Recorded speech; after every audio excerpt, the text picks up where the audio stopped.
Bob Costas' guest on Later on December 30th, 1992 is Danny DeVito. He was talking about his film Hoffa, starring Jack Nicholson as the labor leader. And they do a deep dive into the film, into Jack Nicholson, the star, into Hoffa's relationship with JFK and the Kennedy family. And we know where all that stuff connected up, huh? Wink, wink, nudge, nudge. So let's not ruin the story. DeVito also talks about playing the Penguin in Batman Returns and Tim Burton as a artist, as a director, as a filmmaker, as a genius. Another stellar interview from Bob Costas. This one with actor Danny DeVito. Thanks for staying up later. We're real happy to have Danny DeVito back. A lot has happened since the last time he was here 3 or 4 years ago, and the most recent item, of course, is Hoffa, which is opened in the last few days. He directs it and co-stars along with Jack Nicholson. That's right. How'd you get Nicholson to agree to do it? Well, well, it weren't easy. No, the thing is, I read this screenplay. David Mamet wrote this brilliant screenplay, and Jack and I have been good buddies for many years. I admire his work, and he admires mine. And you know, we worked together in Cuckoo's Nest in terms of endearment and going south. And so anyway, I came up to his place. I said I had this incredible screenplay. I wanted to talk to him about this, Jimmy Hoffa. And you know, we were sitting in his living room, and he's a guy who knows a lot about a lot of things, Jack. And we started talking about it, and as we were speaking, this is before he read the screenplay, before he agreed to do the part, I was talking about this great thing I had. And he started physically, like, getting into his mannerisms. Things started changing. He was sitting up straighter. He was like, started, you know, somewhere in the recesses of his mind, he had this image of Hoffa. Yeah. So right from the very beginning, he started working on it. Of course, he hadn't read the piece and wasn't agreeing to do it, but he had a sense of this character and the importance of it and the power. And then I gave him the screenplay. He was finishing up 2 Jakes, and he came to New York to do some promotional stuff, and read the screenplay on the way back, called me that night and said that you know, he thought it was great. He read it faster than his assistant read People magazine. And I said, well, that's a good sign. So he said he was in, like that. And so I was, you know, thrilled. I wanted to fly with him to New York with the, you know, and be with him when he read the script. Mm-hmm.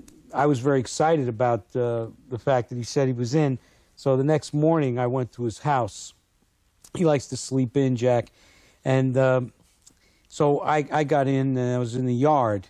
He was getting up. I knew he was waking up. It was around 10:30, 11 o'clock. He's got these great Hollywood movie star blinds, you know, that you push a button or something and they, you know, raise up. And he looks out onto his backyard and the rest of the world from his home. And out there by the pool, standing with this big beaming smile on my face, I'm standing there looking up at him. He's like looking out the window. He sees this maniac in his yard. You know, I says, you're mine. Cross the line! Join the Teamsters! Hey, I've had it with you! We intend to stay here. I did lots of research. I compiled tons of, you know, interviews that Jimmy had done with people.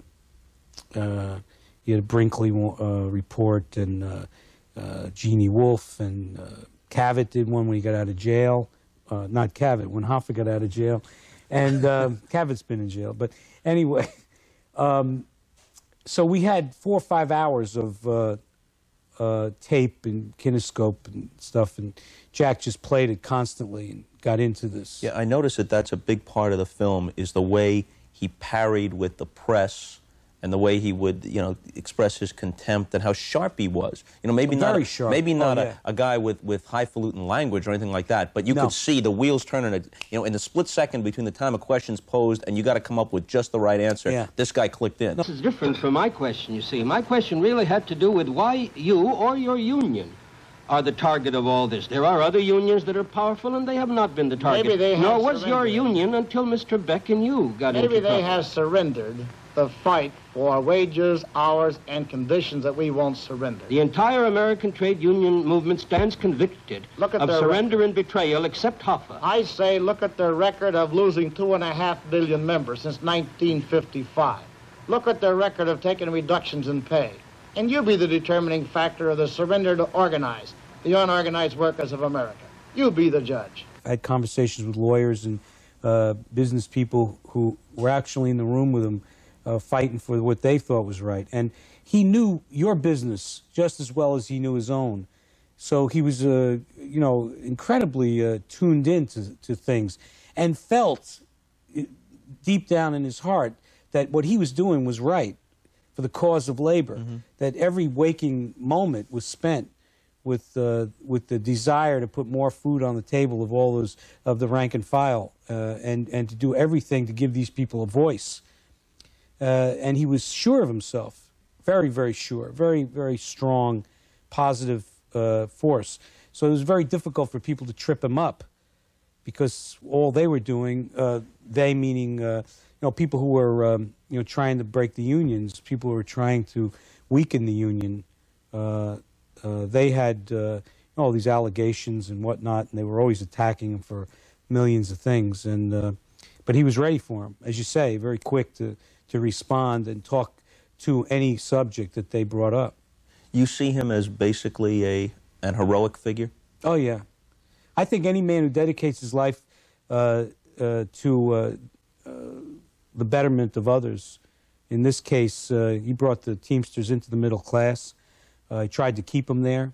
He did everything he could to give them better working conditions and helped create the pension fund. This is a thing he's always rapped on, the pension fund. People say he was on the take, he was this, misused it, blah, blah, blah. I mean, when he was elected president of the Teamsters in 1957, president of the International, the fund was worth approximately $40–50 million. When he, after 10 years as the president of the International, the fund was worth $550 million. Today it's worth over $11 billion. There are 165,000 people who benefit from the fund. You know, he was in business with people who built Vegas. That's what the big, you know, that was the big thing. They were saying this is negative. So is the governor of Nevada. You know, I mean, what's the, you know. What he did for the rank and file is not even in dispute. The benefits are there. They went from nothing to a tremendously powerful union. That's and right. the rank and file absolutely loved this guy. To this day. That maybe you over-romanticized the guy. I don't think so. I think we talked about the alliances that he made. We talked about the struggle in the very beginning, when he was, you know, when there were 35,000 members in the Teamsters, when they were on the picket lines trying to give these people a voice. And we talked about the fact that he had to, you know, have help go to people who are well-versed in the art of protection, if you will, to kind of balance the forces. What would happen in the early days is people would go on strike and the management would hire goons, strike breakers, head busters, scab labor, go in there, knock a few people out, try and take over their jobs. So these alliances that he formed continued throughout his career. I think that's in the film. Well, it's definitely absolutely in the film. Here's a quote from you.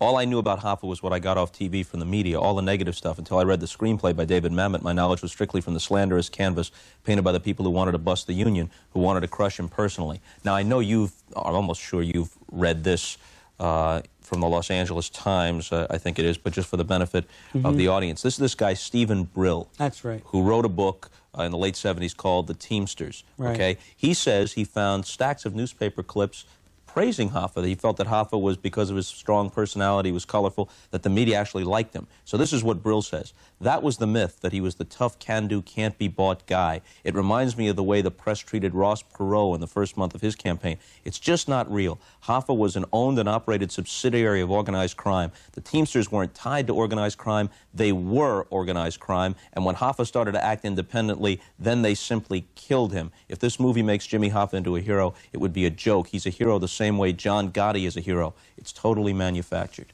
Yeah, well, he's just looking for a little press. See, that was a long question and a very, very direct answer. Well, I mean, look, I mean, you know, this. If you read the book, you wrote a book, you know, about the Teamsters and all the things he says. There's not a lot in there about Jimmy Hoffa, and all the things he says is exactly what the things that were perpetrated by the government when Kennedy was after him. You know, they were links with the mob, tying him with this and that and the other thing, saying he was controlled by the mob. Mm-hmm. You know, but in 1975, when he disappeared from the face of the earth, if you were to hold a general election, the rank and file, he would have been elected by a landslide. What more do you want from a man? What do you want a man to do? You want a man to like take these people off the breadline and give him some self-respect, and have them come out of into the middle class, keep them there, put more bread on their tables, give them a pension fund, you know, equal to no other. That they were their children were sent to college through the fund. Guys who are now you know, getting root canal or praising the man. You know what I'm saying? He did an amazing amount of things for the people in the Union. This guy Brill is, you know, just it's a joke. You think he had, in addition to his virtues, you think he had a mean streak that he might have used indiscriminately? Like there was a charge that he beat up an older guy, and you know, supposedly tried to bribe a lawyer for the McClellan Committee to act as a spy, and then there were jury tampering charges and stuff. Oh, they'll say anything about you. You know what I mean? I believe it's slander. I think it's just those are very dubious charges, and that's just, you know, I don't buy it. I just don't buy it. I mean, it's so easy to look at the McClellan hearings and see on one side of the big oak table, you know, Senator McClellan and Robert Kennedy, the counsel for the McClellan hearings, John Kennedy, all these senators, the pillars of our judicial system, and on the other side you see Jimmy Hoffa and his lawyer at a little table fending off all these allegations. You look at that, you say, these are the good guys, this is definitely the bad guy. You know, it's just like, I think it's baloney. The hatred on both sides, not just adversaries. I mean, the Kennedys hated him, and he hated them in return. Well, I mean, I don't know if, you know, I think that, yeah, I guess Jimmy believed that it wasn't him. He didn't feel that they were after him. If anybody else took over the Union at that time, with the power and the strength of the Union, the International Brotherhood of the Teamsters, anybody else would have been a target of an attack, because it wasn't really, they weren't going after him. We have the benefit of history. You suggest we're carrying on at the beginning a vendetta against Mr. Hoffa, and the point that I'm attempting to make is that he has involved himself. He keeps no record. His transactions are all in cash. He destroys bills. He refers us to his opposite partner in the transaction, and he takes the Fifth Amendment. Your answers to Mr. Kennedy just don't make sense. You have to sit there and you have to recognize that your answers haven't made any sense because of my failure to recollect it. They don't make any sense anyway. When he was in jail, when Bobby was killed, this is again, I saw this in a Cabot interview with him. He said that somebody woke him up and said, Jimmy, did you hear what happened? Bobby Kennedy was killed. He said, what'd you wake me up to tell me that for? And he asked him how he felt, and he said he felt very, very bad for the family, for his wife and his children. He said, but he had no use for the guy. I mean, it was a feud. Did you say that SOB, I'll break his back? Take your speech. I don't even know who I was talking about, and I don't know what you're talking about.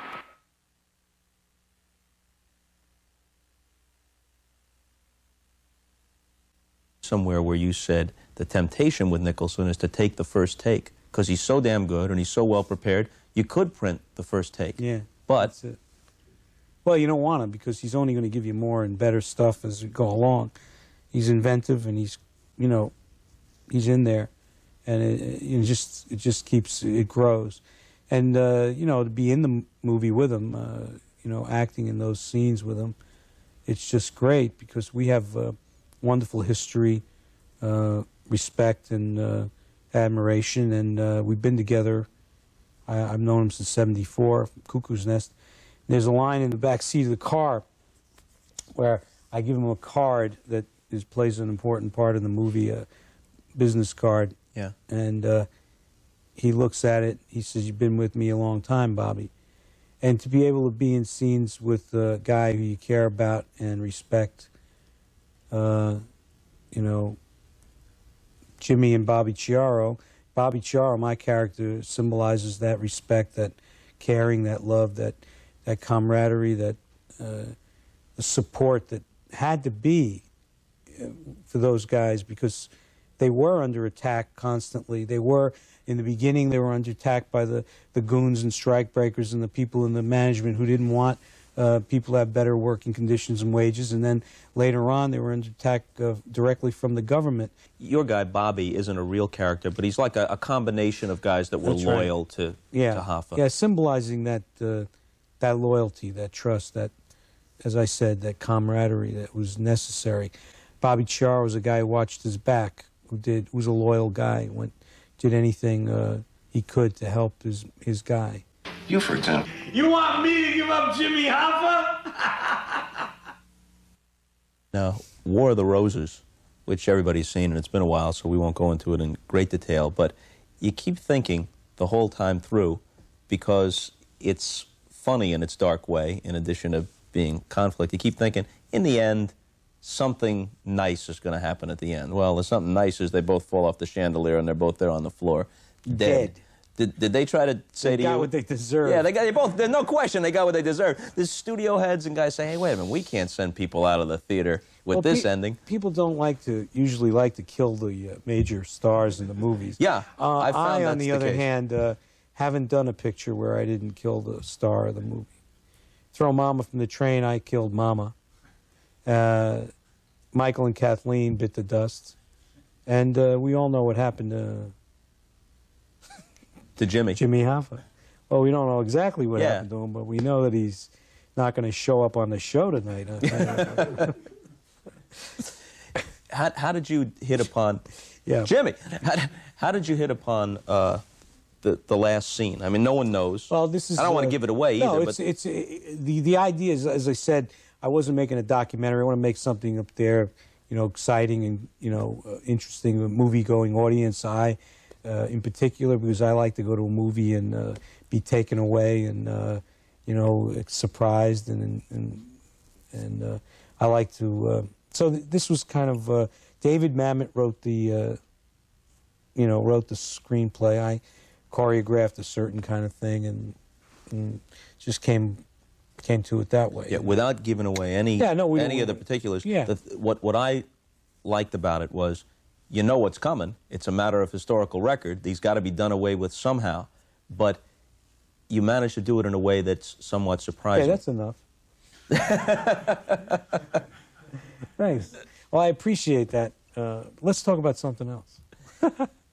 Tim Burton. My man. This guy. Beautiful. He was on the show this past summer. Yeah. One of the most entertaining and yet strange guys I've ever met in my life. He's really, you know that if you have a project and you give it to 3 directors, they all in different, one director in one room, one guy in another room, one guy in another room. Nobody is going to come close to what Tim's going to come back with. Safe statement. What I'm saying? This man is unique in every way, brilliant visually, conceptually. I enjoyed so much working with the guy. I wasn't going to do this movie, this Batman Returns. There were rumors about me doing it 2 years before we did it. I went in and met with him. I said, Tim, I'm not going to play a penguin. And I changed my tune. I had this he had this visual sense of it. you know, and the history of the guy and where he came from. I just didn't see myself in a top hat and tails, you know, looking like some kind of weird, overweight Nick Charles, you know what I mean? Did you miss me? Deep, dark, watery grave! Hoffa is at a theater near you. It is a terrific film. Good luck with it. Thank you very much. Nice to see you again, Danny. Thanks a lot. Danny DeVito, folks. See you later.